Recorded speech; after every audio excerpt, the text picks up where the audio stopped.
Hi, everybody. My name is Bob Schumacher. I'm Managing Director of Bold Insight, and I want to talk today about investing in global user research. You know, a lot of people sort of feel like they need to get out and test with their users, and there does, however, seem to be a reluctance to invest in a global research program. And if we think about it, right, the global users are like other user groups in many particular ways, but there's a perception that, you know, maybe it's expensive, maybe it takes too long.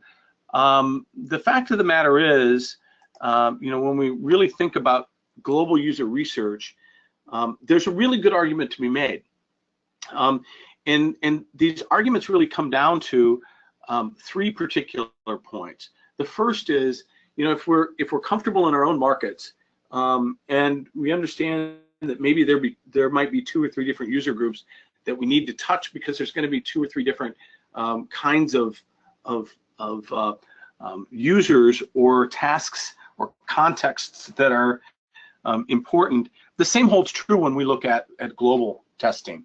And if we just take what we know and learn about the users within our own country, and we project that abroad, or project that outside of our own country, our own culture, our own language, things get a little bit challenging.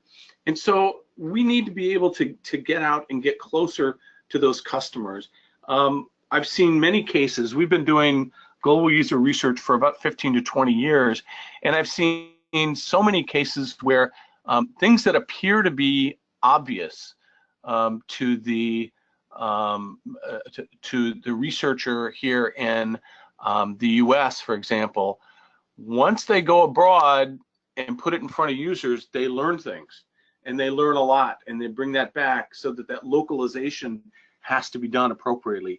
Even things as subtle as the sequencing of year, month, day, or month, day, year can make the user interface feel not quite so local. And once you lose that locality, if you will, once you lose how people feel about the connection of the brand and the design to the site, you begin to lose and erode your market share, which moves us to the second point. In some cases, it's really about protecting the loss. You know, if you look at things like travel websites, for example, customers can very easily, you know, vote with their wallet. And if they go someplace and they buy a seat on an airline, it's exactly the same seat, whether they're using a local online travel agent or they're using a major American brand.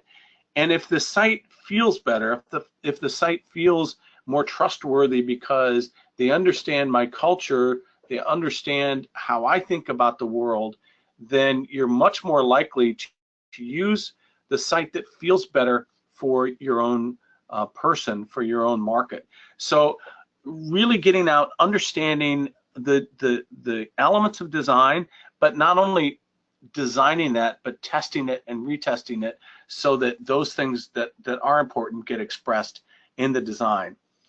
And I think lastly, just, you know, the opportunity to really get out and look at different users and how different users think and feel about a user interface, about the research, and the researcher taking those lessons and that knowledge back to the design team, saying, you know, there's some very interesting ways in which this particular service can be designed or is conceived of in different parts of the world. Maybe we should take that and bring that back into our way of thinking, because there is a lot of diversity out there that will support that. So ultimately what this does is it comes down to a balance, right? And that balance between from an enterprise side, where in fact we really have to develop and put great software out into the market. It's easier to create a one-size-fits-all solution, because we can create that common framework, and then just do some translations and put it out, and we're all done. You know, that's an easy way to do it, but that's also a way in which things can fail because you lose a lot of the interesting elements that can be found when you're localizing. So not only is it about creating as common a framework as you can, but also create that feeling and that sense through different color palettes, through different iconography, through different imagery, through how the various date formats and address formats, language formats are expressed, will make a huge difference in how the local customer believes in the site itself. I want to thank everybody for your time today. Again, my name is Bob Schumacher. I'm Managing Director of Bold Insight. Feel free to reach out to me to get the contact information here. And there's a handy little book that I edited a few years ago. You can find it on Amazon. And anyway, good luck. Look forward to hearing from you. Hope to join you in the next webinar.